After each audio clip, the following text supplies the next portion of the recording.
Class 7th, we read about chapter 4, heat and temperature. In last session, we read half chapter, heat and temperature. Now we cover next half.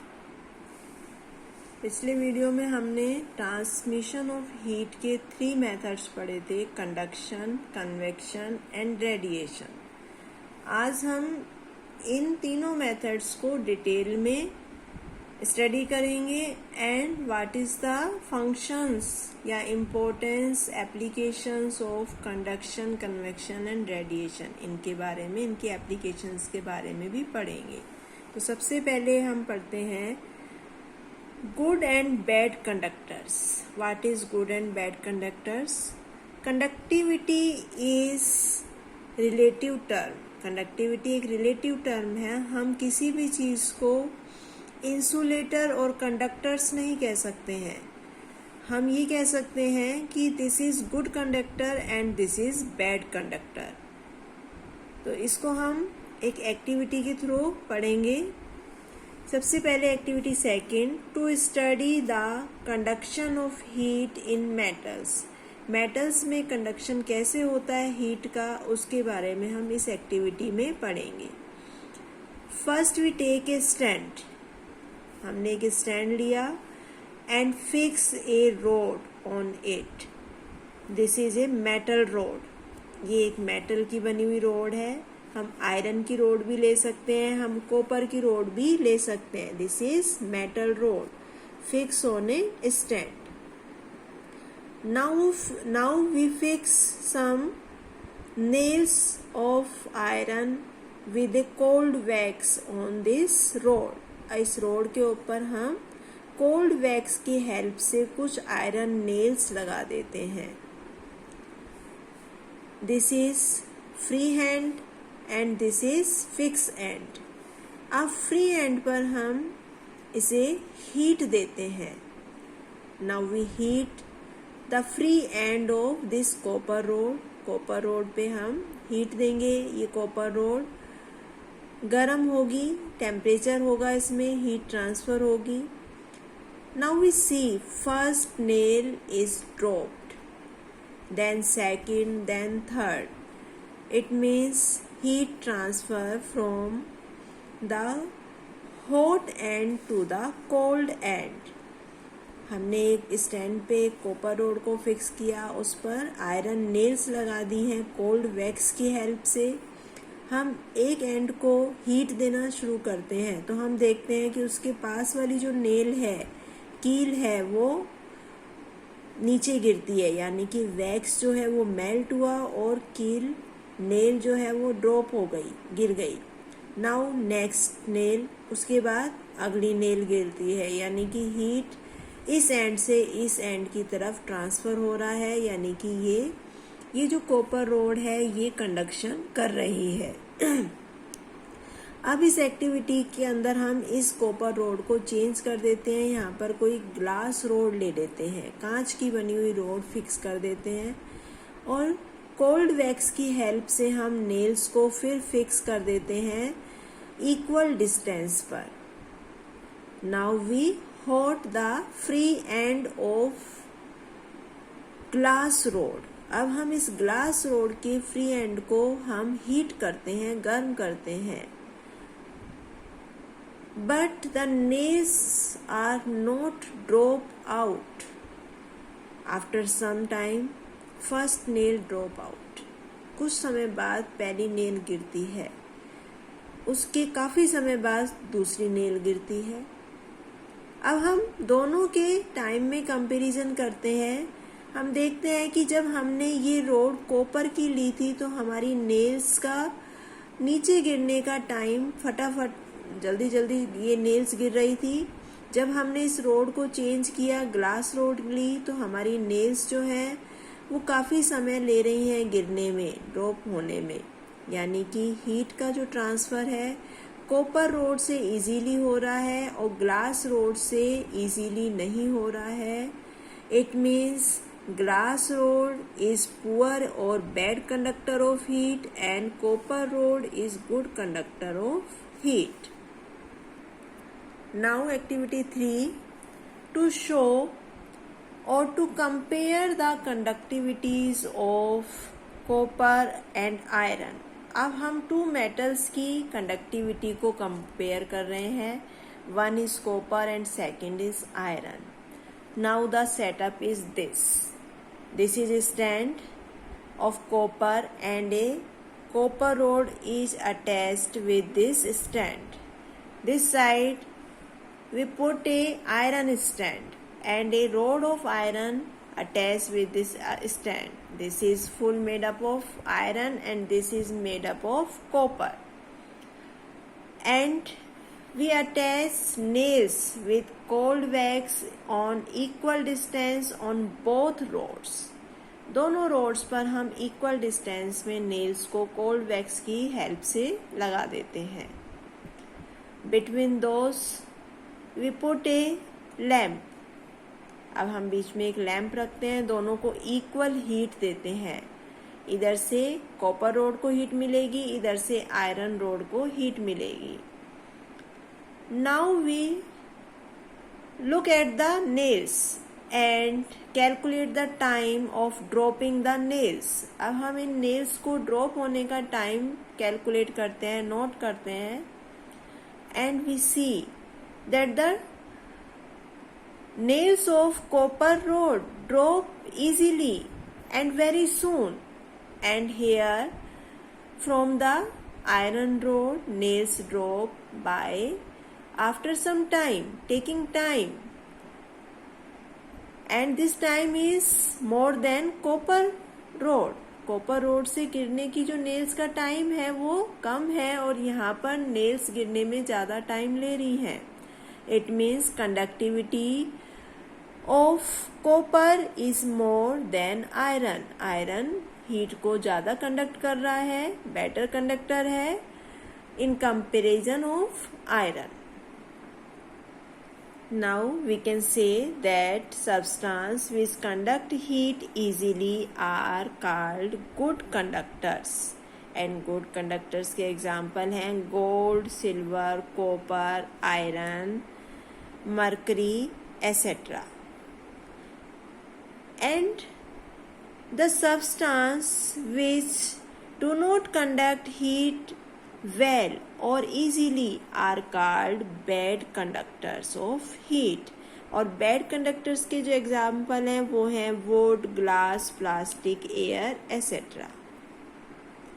Now activity 4, to show liquid to conduct heat. liquid भी heat को conduct करते हैं. इसके लिए हम ये activity करेंगे. We take a test tube of glass in which we pour the water. एक हमने टेस्ट ट्यूब ले ली ग्लास की, उसमें हमने वाटर फिल कर दिया. Now we lit up a lamp to heat this water. अब इसके अंदर हमने एक लैम्प से इसको हीट दी. In the bottom of this test tube we put some wax wrapped with wire. Wire में रैप करके कुछ वैक्स को यहाँ पर हम बॉटम में, इसके टेस्ट ट्यूब के बॉटम में डाल देते हैं. हम फर्स्ट एंड पर इसको हीट कर रहे हैं टेस्ट ट्यूब को, which is filled with water. Now we see after some time this wax is melted. ये वैक्स जो है मेल्ट होने लग जाती है. हमने हीट किसको दिया है? वाटर को. On the other hand and wax is put in the bottom of this test tube. How can it melt?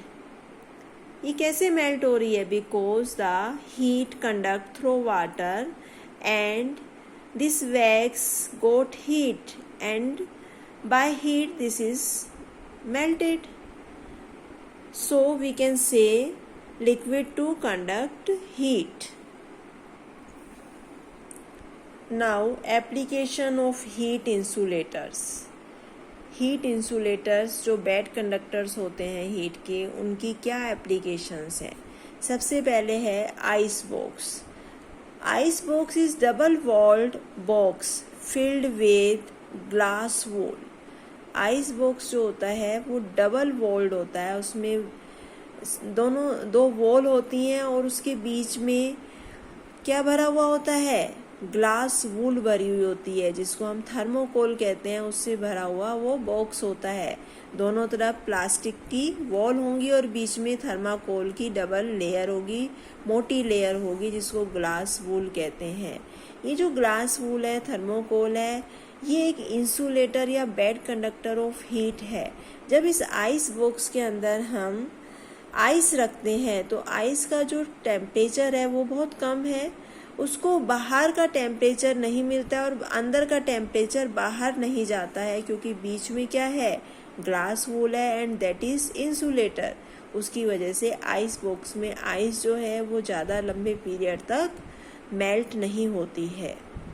Second है water storage tank. Water storage tank जो बनाए जाते हैं बड़े बड़े, वो भी डबल लेयर्ड होते हैं, वो डबल वॉल्ड होते हैं और दोनों वॉल के बीच में, दोनों लेयर के बीच में एयर होती है and air is bad conductor और इंसुलेटर।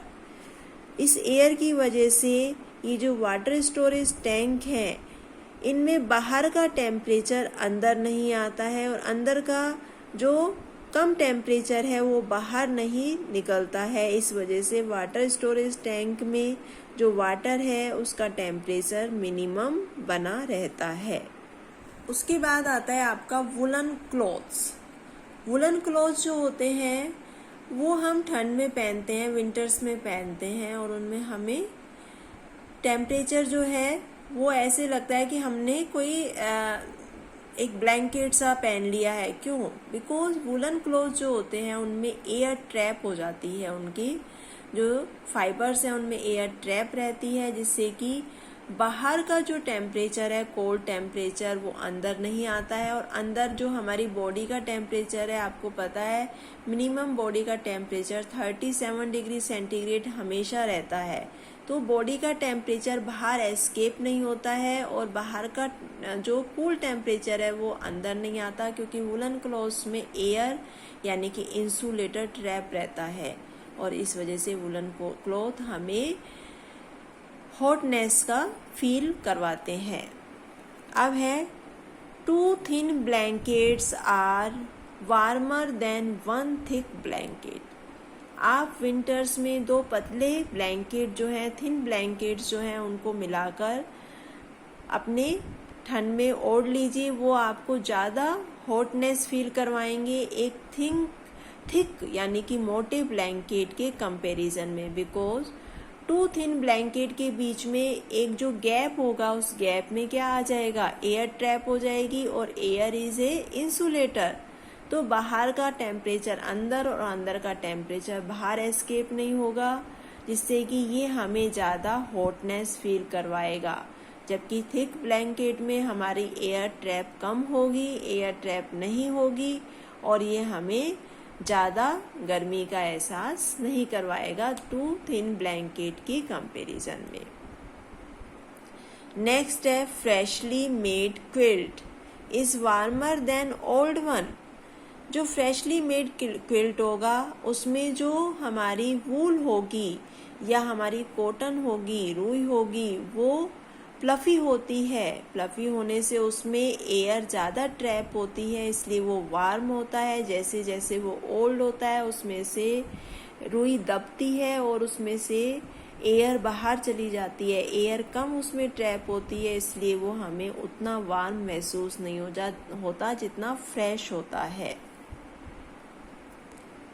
बर्ड्स स्वेल और puff up their feather in winter.